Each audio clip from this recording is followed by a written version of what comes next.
নিজের মামার সাথেই বিয়ে এবং তার লালসার শিকার হই আমি। ঘৃণ্য একটা সম্পর্কে সাক্ষী আমি। নিজের অজান্তেই নিজেকে শেষ করে দিতে চাই মন, কিন্তু কেন জানি না শেষ পর্যন্ত পেরে উঠতে পারি না। এ নরক যন্ত্রণা থেকে বেরও হতে পারি না। রঙিন এই দুনিয়ায় মানুষের কষ্টের পরিমাণ ফ্যাকাশে। পুরুষ জাতির উপর তীব্র ঘৃণার আস্তরণ জমা আমার এ বুকে। কালো জাদুর জন্য নিজের মেয়ের মতো ভাগ্নির জীবনটা নষ্ট করতেও মামার বিবেকে বাঁধেনি। মামা চায় অধিক শক্তি, আর সে শক্তি হাসিলের জন্যই একের পর এক ঘৃণ্য কাজের সাথেই নিজেকে জড়াচ্ছে। আমার মামা একজন শয়তান পূজারক। জন্মের পর থেকে মামার তাণ্ডব লীলা দেখে আসতেছি। আমার বয়স যখন 7 বছর, আমার মা বাবাকে আমার মামা কুপিয়ে হত্যা করে। তারপর বাবা আর মায়ের মাথাটা শয়তানের নামে উৎসর্গ করে দেয়। এরপর এ বাসায় একা হয়ে পড়ি আমি। সারাদিনের যন্ত্রণা বাবা মাকে হারানোকে ঘিরেই। পড়াশোনাও করতে পারি না। 9ম শ্রেণী পর্যন্ত পড়ার পর আর স্কুলে যেতে দেয়নি মামা। বাবা মায়ের মৃত্যুর পর একমাত্র সাক্ষী আমি বেঁচে আছি শুধু। তবে কখনো মুখ খোলার সাহস হয়নি, কারণ অন্য সাক্ষীদের মামা খুন করে দিয়েছে, যাতে করে মামার বিরুদ্ধে কেউ মামলা করতে না পারে। কিন্তু আমাকে কেন বাঁচিয়ে রেখেছিল তার হদিশ আমার জানা ছিল না। সেদিন যদি আমাকে বাঁচিয়ে না রেখে মেরে ফেলতো, তাহলে হয়তো এই কষ্টের সম্মুখীন আমি হতাম না। আমাদের বাড়িটা লোকালয় থেকে অনেক বেশি দূরে। মামা মূলত শয়তান পূজা করার জন্যই আগের বাড়ি পরিত্যাগ করে লোকালয়ের খানিক অন্তরালে এই বাড়িটাই উঠেছে। এরপর থেকে মামার এক একটা তাণ্ডব লীলার সাক্ষী আমি। আমার মামা শুধু আমার বাবা মাকে না, বরং তার নিজের মাকেও খুন করতে দ্বিধাবোধ করেনি। আমার নানিকে আমার মামা মেরেছিল চরম করুণ উপায়ে। আমার নানিকে মামা প্রথমে গলা টিপে হত্যা করে, তারপর নানির বুকের উপর উঠে লাফাতে থাকে। নানির পাঁজর ভাঙায় কটকট শব্দ আমার কানে এখনো ভেসে আসে আর যন্ত্রণা দেয়। আমি সেদিনও কিছু বলতে পারিনি। ছোট বয়সে এত করুণ পরিস্থিতির সম্মুখীন হয়েও যে আমি পাগল হইনি, সেটাই হয়তো অনেক বড় পাওয়া। আমার বয়স সবে 15 পার হয়েছে। 9ম শ্রেণীতে উঠেছি সবে। এ অল্প বয়সে আমি সাক্ষী হয়ে আছি ভয়ঙ্কর একটা জঘন্য সম্পর্ক আর অধ্যায়ের। সেদিন ছিল অমাবস্যা রাত। চারিদিকে ঘুটঘুটে অন্ধকারে চেয়ে আছে সব। নিজের নিঃশ্বাসের শব্দ শুনেও যেন ভয় পাচ্ছিলাম বারবার। তবুও নিজেকে সামলে চোখ বন্ধ করে ঘুমানোর চেষ্টা করলাম। একটার সময় ঘুমও আসলো চোখে। রাত 3টে বাজে। অনেক বীভৎস আওয়াজ আমার কানে আসতে লাগলো। এ বাড়িতে এ আওয়াজগুলো নতুন না, বরং প্রতি রাতেই কোনো না কোনো আর্তনাদ আর পিশাচি আওয়াজ মামার পূজার রুম থেকে ধেয়ে আসে। তবে আজকের আওয়াজটা একদম ভিন্ন আর ভয়ঙ্কর বেশি। এ বাড়িতে সন্ধ্যার পর আলো জ্বালানো নিষেধ, তাই চারপাশ অন্ধকার হওয়া সত্ত্বেও আলো জ্বালানোর দুঃসাহস দেখাতে পারলাম না। শরীরের লোম কাঁটা দিয়ে উঠছিল বারবার। নিজের ভেতরে থাকা সমস্ত সাহস একীভূত করে আওয়াজ বরাবর এগুতে থাকি। এগোতে এগোতে কখনো দেয়ালে ধাক্কা খাচ্ছি, আবার কখনো দরজার কপাটে। আওয়াজটা প্রখর হওয়ায় আমার ধাক্কার শব্দগুলো এতটা শোনা যাচ্ছে না। আমি অন্ধকারে হাতিয়ে হাতিয়ে আস্তে আস্তে এক পর্যায়ে বুঝতে পারলাম আমি মামার পূজার রুমের সন্নিকটে চলে এসেছি। পূজার রুমের পাশে এসে একদম জড়সড় হয়ে এক কোণে বসে বিষয়টা অনুধাবন করার চেষ্টা করলাম। এমন সময় মামার পূজার রুম থেকে হালকা আলোর ফিঙ্কি বাইরে এসে পড়ল। রুমের দরজাটা খোলা। লক্ষ্য করলাম এক নবজাতক শিশু কাঁদতে লাগলো প্রখর কণ্ঠে। মামার সেদিকে কর্ণপাত নেই। নিজেকে সামলে দেখতে লাগলাম কি হচ্ছে। মামা শিশুটির শরীরে লাল সিঁদুর মেখে দিল, তারপর কালো কিসের যেন আস্তরণ দিয়ে দিল। বাচ্চাটার কান্না প্রখর হতে লাগলো। সে সাথে আমার শরীরটাও আরো জোরে কাঁপতে লাগলো। হার্টবিট দ্রুত গতিতে উঠানামা করছে আমার। এখান থেকে উঠে ঘরে যাব নাকি এখানেই বসে থাকবো সিদ্ধান্ত নিতে পারছি না। আমার দুটো না এখনো বিরাজমান। এর মধ্যেই শিশুটির গলাটা আলাদা হয়ে গেল চোখের সামনেই। চিৎকার দেওয়ার সাহসও হচ্ছে না আমার। শরীর দিয়ে ঘাম ঝরছে অনবরত। মামা গলাটা আলাদা করেও ক্ষান্ত হয়নি। এবার শিশুটির চোখগুলো উপড়ে দিল। সে চোখগুলো আর মাথাটা পিশাচ শয়তানের পদতলে উৎসর্গ করে কি যেন বিড়বিড় করতে লাগলো। এমন সময় জোরে একটা কাঁপুনি অনুভব করলাম। মূর্তিটা জ্যান্ত হলে লক্ষ্য করলাম। এবার আমার গলা শুকিয়ে যেতে লাগলো। মামা জোর গলায় বলল, হে পিশাচী দেবী, আমার আরও শক্তি চাই। জগতের এমন কোনো ঘৃণ্য কাজ বাকি নেই যে আমি করিনি। নিজের স্ত্রী, বোন জামাইকে খুন করেছি। নিজের মাকে খুন করার পর তার বুকে উঠে লাফিয়ে মায়ের পাঁজর ভেঙেছি। নিজের বাবাকে পুড়িয়ে হত্যা করে ছাইগুলো তোমার তরে উৎসর্গ করেছি। প্রতিদিন কোনো না কোনো নবজাতককে তোমার তরে বলি দিচ্ছি। আজকে নবজাতক বলির সংখ্যা 101টা পূর্ণ হয়েছে। এর পরও কি আমি অসীম শক্তির অধিকারী হব না? আমার শরীর কাঁপতে লাগলো শুধু। পিশাচী দেবী রাগান্বিত স্বরে বলল, এর চেয়ে অনেক জঘন্য কাজ তোকে করতে হবে। এছাড়া অসীম শক্তি লাভ করা কখনোই সম্ভব না। আমি এখনও তোর উপর তুষ্ট হইনি। আমাকে তুষ্ট করলেই শক্তি মিলবে, অন্যথায় না। মামা কিছুক্ষণ ভেবে বলল, তাহলে দেবী, তুমি কি চাও? আমি আমার ভাগ্নিকে হত্যা করি? কিন্তু তুমিই তো নিষেধ করেছিলে ওকে হত্যা করতে। না হয় অন্যদের সাথে তাকেও হত্যা করে দিতাম। পিশাচী দেবী হাসতে হাসতে বলল, হত্যার থেকে জঘন্য কি হতে পারে বল? মামা চুপ হয়ে অনেক ভেবে বলল, তুমি আমাকে পথ দেখাও দেবী। আমাকে বলে দাও কি করতে হবে। সে কাজ যতই জঘন্য হোক না কেন আমি করতে পারবো। পিশাচী দেবী গম্ভীর গলায় বলল, তোকে তোর ভাগ্নিকে বিয়ে করতে হবে। বিয়ের পরপরই ভাগ্নির সাথে মিলিত হওয়া যাবে না।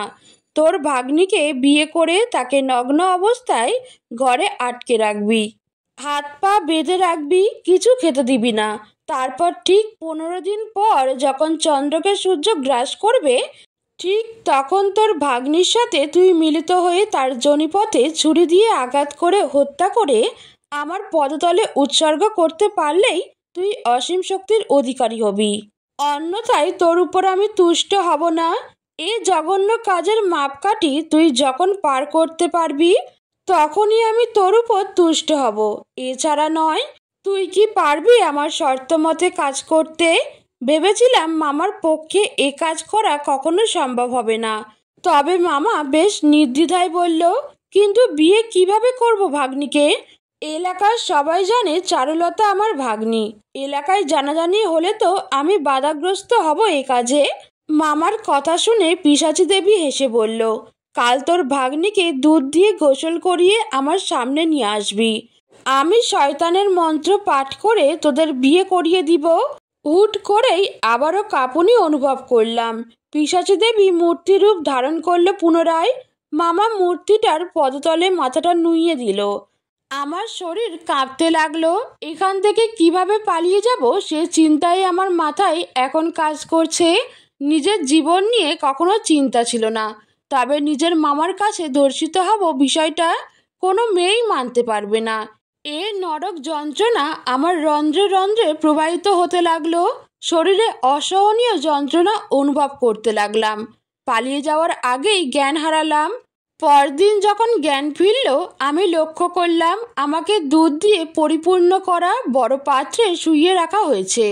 তারপর মামা এসে কি যেন মন্ত্র পড়ে আমার চোখে মুখে পানি ছিটিয়ে দিল। সাথে সাথে আমি পুনরায় বেসামাল হয়ে গেলাম। জ্ঞান ছিল, তবে চিন্তা শক্তি স্থবির হয়ে গিয়েছিল। আমাকে নেওয়া হলো পিশাচ দেবীর সামনে। মামা একের পর এক মন্ত্র পড়ে পিশাচ দেবীকে জীবিত করে তুলল। পিশাচ দেবী এসে জোরে জোরে কি যেন পড়ল আর সারা শরীরে ছিটিয়ে দিল দুগ্ধময় পানি। আর সাথে সাথে বলল, বিবাহ সম্পন্ন হয়েছে, এবার 15 দিন একে উলঙ্গ করে ঘরে আটকে রাখ। কথাটা বলেই পিশাচ দেবী মূর্তি হয়ে গেল। মামা আমাকে নগ্ন করে একটা অন্ধকার রুমে আটকে রাখলো। পরদিন আমার হুঁশ আসলো। আমার সারা শরীর নগ্ন হয়ে আছে। আমি আত্মহত্যা করতে চাইলেও করতে পারছি না কোনোভাবে। সারা ঘরে আমার কাপড় খুঁজে পেলাম না। এ জায়গা থেকে যে করেই হোক আমাকে পালাতে হবে। আর পালানোর একমাত্র উপযুক্ত সময় হবে মামা যখন পূজা করে তখন। আমি পথ খুঁজতে লাগলাম কোন দিকে পালাবো। ভাগ্যক্রমে মামা আমাকে বেঁধে রাখতে হয়তো ভুলে গেছে। আমি অনেক খোঁজার পর লক্ষ্য করলাম বাথরুমের উপর দিকটা ভাঙা। চিন্তা করলাম এদিক দিয়েই আমি পালাবো, তবে আমি নগ্ন হয়ে বাইরে যাবই বা কি করে। শত চিন্তা আমার মনে জেঁকে বসলো। হয়তো কোনো মায়া বলে আমি আটকে আছি, তাই আত্মহত্যা করতে পারছি না। মাথা ঠান্ডা রাখতে চেষ্টা করলাম। রাত তখন 3টে। নরপিশাচ মামা এখন পুজোর রুমে। আমি নিজেকে সামলে বাথরুমের উপর দিক দিয়ে ভাঙা কাঁচটা আরও ভেঙে বাগানের দিকে লাফ দিলাম। এতে করে আমার শরীরে কাঁচ লেগে ছিন্ন ছিন্ন হয়ে গেল। নগ্ন শরীর নিয়ে সামনে এগুবো কিভাবে সে চিন্তায় মগ্ন আমি। এমন সময় কিছু একটার আওয়াজ পেলাম। চারুলতা ডাকটা আমার কানে আসতেই ভয়ে চুপসে সামনের দিকে তাকালাম। ভাবতে লাগলাম শেষ রক্ষা হয়তো আর হবে না। পরক্ষণেই চারুলতা ডাকটা দ্বিতীয়বার কানে আসতেই আমি আরো ভয় পেয়ে গেলাম, কারণ সামনে কেউ একজন দাঁড়িয়ে আছে। তার ছায়া দেখতে পারলেও শরীর দৃশ্যমান না। ভাবতে লাগলাম মামা নয় তো। ভাবতেই ভয়টা বেড়ে গেল। একে তো নগ্ন শরীর, তার উপর অন্ধকারটাই বোঝা যাচ্ছে না কি হচ্ছে। আমি ভয়ে ভয়ে ঢোক গিলতে লাগলাম। এমন সময় একটা উড়না আমার দিকে কেউ ছুঁড়ে দিয়েছে লক্ষ্য করলাম। উড়না বললেও ভুল হবে, বড়সড় একটা চাদর বলা চলে। আমি চাদরটা কোনো রকমে গায়ে জড়িয়ে নিলাম। তীক্ষ্ণ একটা কণ্ঠ এসে কানে বাজলো আমার। কণ্ঠটা আমাকে উদ্দেশ্য করে বলল, চারুলতা, সামনের দিকে এগিয়ে যাও, একদম পিছু ফিরবে না। পিছু ফিরলে তোমারই বিপদ। কেউ তোমাকে ডাকলেও পিছু ফিরবে না, এমনকি আমি ডাকলেও না। না হয় এই মায়া বলয় থেকে কখনো বের হতে পারবে না, আর তোমার মামার ভোগের শিকার হবে। আমি ভয় পেতে লাগলাম। সামনের দিকে তাকাতেই তেমন কারো উপর নজর পড়ল না। অদৃশ্য গায়েবী আওয়াজ কোথায় থেকে আসছে বুঝতে পারছি না। শরীরটা কাঁপতেছে থরথর করে। নতুন করে কোনো বিপদে পতিত হব না তো? শত চিন্তার ডানা বেঁধেছে আমার ভেতরে। এর মধ্যেই পুনরায় আওয়াজটা আমার কানে আসলো। তুমি নিশ্চয়ই আমাকে বিশ্বাস করতে পারতেছ না। আমি তোমার সামনে দৃশ্যমান কেউ না, তবে আমি তোমার ক্ষতি চাই না। তুমি আমাকে বিশ্বাস না করতে পারলে আপাতত দূরের ওই নারিকেল গাছটার পেছনে লুকিয়ে থাকো। একটু পরেই বুঝতে পারবে আমি তোমার শুভাকাঙ্ক্ষী নাকি ক্ষতিকারক কেউ। এবারও আমি দ্বিধায় রয়েছি, দৌড় দিব নাকি নারকেল গাছটার পিছন দিকটাই যাব, সে চিন্তায় মগ্ন। কণ্ঠস্বরটা পুনরায় বলল, হাতে সময় বেশি নেই, তুমি যাও নারকেল গাছটার পিছনে এখনই, না হয় এরিক চলে আসবে। আর এরিক আসলে তোমাকে এখানে ফেলে আবার তুলে নিয়ে গিয়ে আটকে রাখবে, কারণ তুমি ব্যতীত সে অসীম শক্তি হাসিল করতে পারবে না, আর শক্তি হাসিলের জন্য তোমাকে প্রয়োজন। আমি নিজেকে সামলে প্রশ্ন করলাম, কে তুমি? আর এই এরিকটা কে? এরিক হলো তোমার মামা। পিশাচ রাজ্যে সে আজকে এরিক নামে পরিচিত হবে। গতকাল তোমাদের বিয়ে হওয়ায় সে বর পেয়েছে পিশাচ দেবীর কাছ থেকে। এরিক এখানে এসে সামনের কণ্টকময় ফলের গাছের নিচে বলি দিবে নবজাতক শিশু এবং 16 বছর বয়সী তরুণী।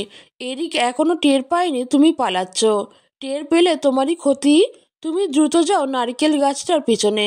একমাত্র সেই গাছটার পেছনে এরিকের কোনো শক্তি কাজ করবে না, কারণ গাছটার নিচে পুঁতে রাখা আছে একটি শুভ শক্তির আধার। এবার কেন জানি না ধেয়ে আসা কণ্ঠস্বরকে বিশ্বাস করতে ইচ্ছা করছে। আমি চাদরটা ভালোভাবে জড়িয়ে নিলাম। চাদরটা ভালো করে জড়াতেই চাদরটা এক সজ্জিত পোশাক হয়ে গেল। মনে হচ্ছে মোগল আমলের কোনো রানীর কারুকাজ খচিত পোশাক আমি পরে আছি। আমার বিস্ময় বাড়তে লাগলো। বিস্ময়ের রেশ বেশি দূর না নিয়ে নারিকেল গাছটার পেছনে চলে গেলাম দ্রুত। নারিকেল গাছটার নিচে যেতেই একটা কাঁপুনি অনুভব করলাম। চোখটা আপনা আপনি বন্ধ হয়ে গেল। পরক্ষণেই চোখ খুললাম। মামা কণ্টকময় গাছটার নিচে এসেছে। মামার এক হাতে নবজাতক এক শিশুর উল্টা করে ধরে রাখা, অপর হাতে এক তরুণীর হাত ধরে রাখা। শিশুটা মৃত কিনা বোঝা যাচ্ছে না। আমি চুপ করে বসে রইলাম। ভয়ঙ্কর কিছু সম্মুখীন হতে যাচ্ছি সেটা বেশ ভালোই বুঝতে পারছি। মামা নবজাতক শিশুটাকে কাপড় কাচার মতো আছড়ে ফেললো একটা পাথর খণ্ডের উপর। সাথে সাথে শিশুটির মাথাটা ফেটে মগজ আলাদা হয়ে গেল। আমার কলিজা কাঁপতে লাগলো। এত ভয়ঙ্কর মৃত্যু আমি এর আগে কখনো দেখিনি। মামা এবার মগজটাকে একটা পাত্রে নিয়ে সে শিশুকে ধরে গড়িয়ে পড়া রক্তটাকে পাত্রের মধ্যে দিয়ে পূর্ণ করলো। পাত্রটাকে এক পাশে রেখে দিল। এবার তরুণী মেয়েটাকে শোয়ালো। মেয়েটা বেসামাল হয়ে আছে, শুধু গুংগাং করে শব্দ করছে। মেয়েটাকে শুইয়ে দিয়ে প্রথমে গলাটা আলাদা করে দিল ধারালো ছুরি দিয়ে। তারপর মেয়েটার স্তন দুটো কেটে অন্য আরেকটা পাত্রে রাখলো। মেয়েটাকে এবার পুড়িয়ে দিল। মেয়েটার শরীর থেকে জ্বলে ওঠা আগুনের উপর পাত্র দুটো রাখলো। পাত্র দুটোতে রক্ত টকবক করে ফুটছে। আর মামা হালকা চেঁচিয়ে বলতে লাগলো, হে পিশাচ দেবী, আমি তোমার তরে উৎসর্গ করলাম। আমি এদের সবচেয়ে করুণ এবং জঘন্য উপায়ে খুন করেছি। তোমার দেওয়া প্রতিটা কাজ আমি করেছি। আমাকে শক্তি দাও। এমন সময় পুনরায় সে কণ্ঠস্বরটা আমার কানে আসলো, চারুলতা, দ্রুত চলে যাও এখান থেকে। এরিকের ধ্যান ভাঙলেই তুমি ধরা পড়বে। দ্রুত প্রস্থান নাও এই জায়গা থেকে। পিশাচ দেবী এখানে আসলে আরও বিপদে পড়বে। আমার কথা শোনো, আমি তোমার ক্ষতি চাই না, বরং আমি তোমার ভালো চাই। আমাকে বিশ্বাস করতে পারো। একমাত্র তোমাকে দিয়েই এরিকের ধ্বংস সম্ভব। অন্যথায় এরিক একবার যদি এ শক্তির মালিক হয়ে যায় তাহলে সব তছনছ হয়ে যাবে। এরিকের হাত থেকে রক্ষা পাবে না কোনো কুমারী নারী, কোনো নবজাতক শিশু। দয়া করে তুমি প্রস্থান নাও। মনে রেখো, আমি এরপর তোমাকে কিছুই বলার সুযোগ পাবো না, কারণ এ চার দেয়ালের বাইরে আমার কণ্ঠস্বর তোমার কাছে পৌঁছাবে না। তবে তোমার চিন্তাভাবনায় আমি বিরাজমান থাকব। তোমার জীবনে বড় একটা পরিবর্তন ঘটবে, আর সে পরিবর্তন দ্বারাই এরিকের বিনাশ হবে। তুমি এবার যাও।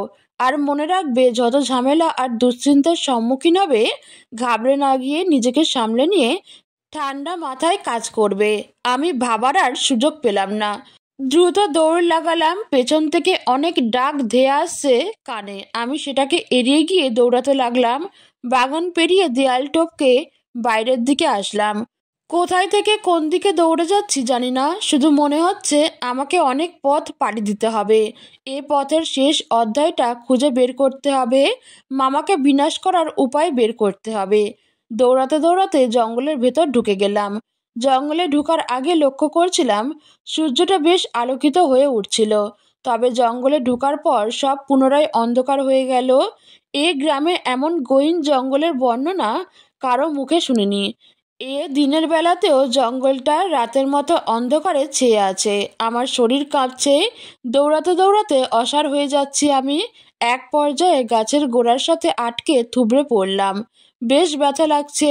বুঝতে পারছিলাম এ জায়গাটা বেশ নিরাপদ আমার জন্য। মামার ভয় অন্তত এই জায়গায় নেই। এখানে একটু বিশ্রাম নিয়ে বাকি পথ হাঁটতে হবে। জানি না গন্তব্য কোথায়, তবে আমাকে সে গন্তব্যের সন্ধান যে মিলাতেই হবে। গাছের গোড়াটায় মাথায় এলিয়ে চোখটা বন্ধ করে রইলাম।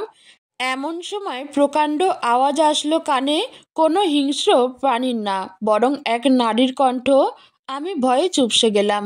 তাহলে কি মামা বুঝে ফেলেছে আমি এখানে? আর সে কি এখানে কাউকে বলি দিতে নিয়ে এসেছে? আমার বুকটা থরথর করে কাঁপছে। আরো বেশি কাঁপতে শুরু করলো। আরও বেশি কাঁপতে শুরু করলাম যখন কোনো হাত এসে আমার মুখ চেপে ধরলো। তারপর সামনের দিকে তাকিয়ে দেখলাম একটা মেয়ের হাত পা বেঁধে রেখেছে কয়েকজন মিলে। বুঝতে পারছিলাম আমার মুখ চেপে যারা ধরে রেখেছে তারা আমার মামা না, বা মামার লোকও না। আমি আমার সমস্ত শক্তিকে একীভূত করে ওদের হাত থেকে মুখটা ছুটিয়ে দূরে গেলাম। দূরে যেতেই একটু সামনে গাছের সূচালো অংশ পেলাম। অন্ধকারে এতটা স্পষ্ট না এটা কি। কোনো রকম নিজেকে সামলে সূচালো অংশটা দিয়ে জোরে আঘাত করলাম। এ আঘাতটা একজনের মধ্যে সীমাবদ্ধ রইল না, বরং আঘাতটা করলাম পরপর কয়েকজনকে। কারো পেট এতে ছিন্ন ভিন্ন হয়ে গেছে, আবার কারো মুখ চোখ। সবাই যখন কুপকাত, ঠিক তখন মেয়েটার মুখ হাত পা খুলে দিলাম। মেয়েটার মুখ খুলতেই সে হাঁপাতে হাঁপাতে বলল, দূরে দৌড়ে চলো বোন, তুমি তো ৩-৪ জনকে খুন করে দিয়েছো। মেয়েটার কথা শুনে আমি হতবাক হয়ে গেলাম। সামনের দিকে তাকালাম। আমার সামনে ৪ জন লোক মৃত্যু যন্ত্রণায় ছটফট করছে। এর মধ্যে একজন মারাও গিয়েছে। নিজেই অবাক হলাম, এত শক্তি আমার মধ্যে কি করে আসলো বুঝতে পারলাম না।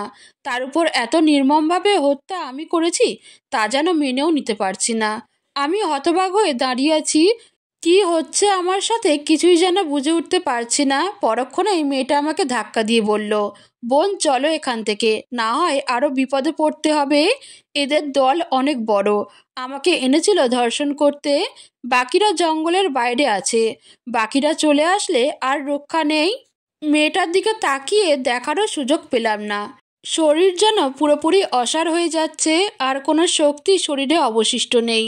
মেয়েটা আমার অপেক্ষা করলো না, আমার হাতটা হ্যাঁচকা টান দিয়ে দৌড়াতে লাগলো। আমি নিজেকে নিয়ন্ত্রণ করে দৌড় দিলাম। জানি না কোথায় যাচ্ছি, এ কোন পথ আর কোন রাস্তায় এসে ঠেকেছি। সব কিছুই এলোমেলো লাগছে আমার কাছে। দৌড়ের এক পর্যায়ে প্রায় অনেক পথ পাড়ি দেওয়ার পর একটা ভাঙা অবশেষের কাছে এসে দুজন দাঁড়ালাম। আলো নেই চারপাশে, ঘুটঘুটে অন্ধকার না, তবে ঝাপসা ঝাপসা দেখা যাচ্ছে সব। এবার মেয়েটার দিকে তাকালাম। অসম্ভব সুন্দরী একটা মেয়ে। হালকা অন্ধকারে মেয়েটার সৌন্দর্য যেন বহু গুণ বেড়ে গেছে। আমি কিছুটা দম নিয়ে মেয়েটাকে জিজ্ঞেস করলাম, কে তুমি? আর ওরা কে ছিল যারা তোমার হাত পা বেঁধে রেখেছিল? মেয়েটা কিছুটা চুপ থেকে বলল, আমি কে সেটা বললে কি তুমি বিশ্বাস করবে? বিশ্বাস না করার মতো কি আছে শুনি?